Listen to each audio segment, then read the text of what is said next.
started using alcohol. I started using it because to cover up the pain, the hurt, the shame, and the guilt. And even that sometimes I thought it was my fault. When I realized I was at my worst, most of my family and friends and co-workers gave up on me. But the most important thing now that I realize, but I didn't realize then, that I gave up on God. I was living in Texas, and my daughter, I reached out to her and told her I needed help, and I kept telling her a 30-day program was not going to work because I knew other people, nothing against the 30-day program, but you're still trying to find yourself, who you are, in 30 days to me. But she was talking about a place in Tennessee. I was living in Texas, and we mentioned the Man of Hope, and then she told me it lasted a year program, and then, I still struggled and follow along by myself, even though he was there. I see that now, but another year and a year and a half until I ended up to the Men of Hope. And then I woke up one morning and still in my addiction and still trying to make it work. Got a beautiful wife and beautiful kids, and she was still holding on, still true. And if I was her, I'd probably gave up on me too, but she never did. And I had a dream, and I woke up one morning and I had a dream, and I said, well, I had a dream last night. And she asked me, well, what's the dream about?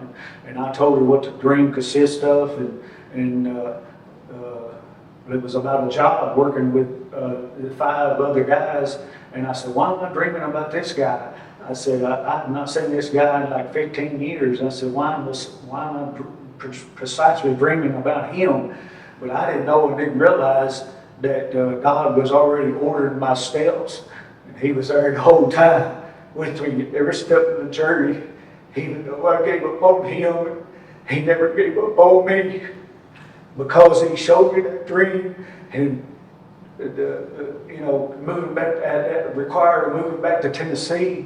And I took the job. Didn't know that guy was going to be there, and that guy was there that very first day at the job, and I was doing the job I had in the dream. It was just like a video. It was identical, everything, that just really blew my mind. And God was trying to, I'm still in my addiction. God was talking to me, letting me know He's there every step of the way. He might not like the things that I got trapped in and surrounded myself in, but He was letting me know in some kind of supernatural way that He was there, and He was reaching out to me. And then a little bit more time went on. About another 6 or 8 months went by, and then I got in jail for drinking, and I finally lost everything. My wife did move on, and we were separated, and wasn't able to see my kids for a while, and then my daughter was always stuck out with me, always, and she came to me the day I got out of the jail, and she picked me up, and she said, well, what do you want to do? And I said, I don't want to go home. I don't want to go nowhere. I said, I need to go somewhere. And I said, I want to go to Men of Hope. And she said, Men of Hope? She said, yeah. I said, yes. I said, I want to go to Men of Hope.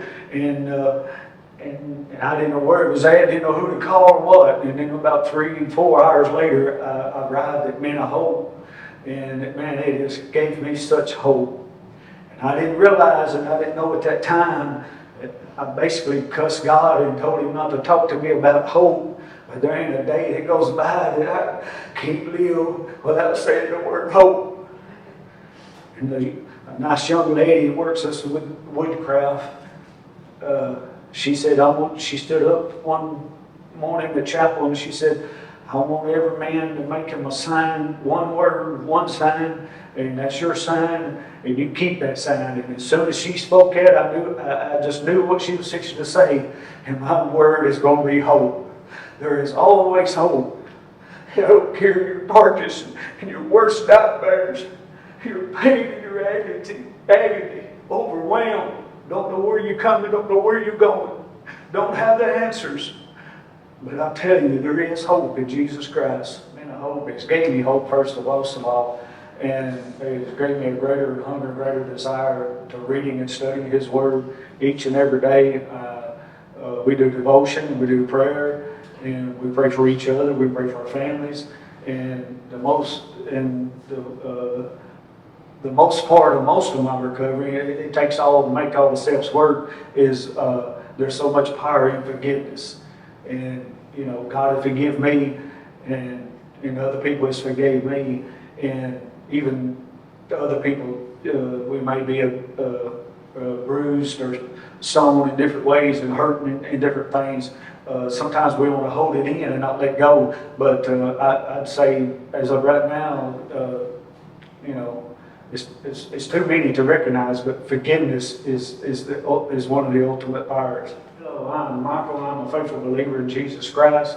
I've been in the Men of Hope about 94 days, and I can honestly stand before you and the witnesses and to everybody and before God that I am a firm believer in Him, that He can work things all out and restore and rebuild and refresh and give you a refreshness in your life that I have never known for myself. And reading His Word and getting a greater understanding God in the classes and understanding His Word has really brought me a long way.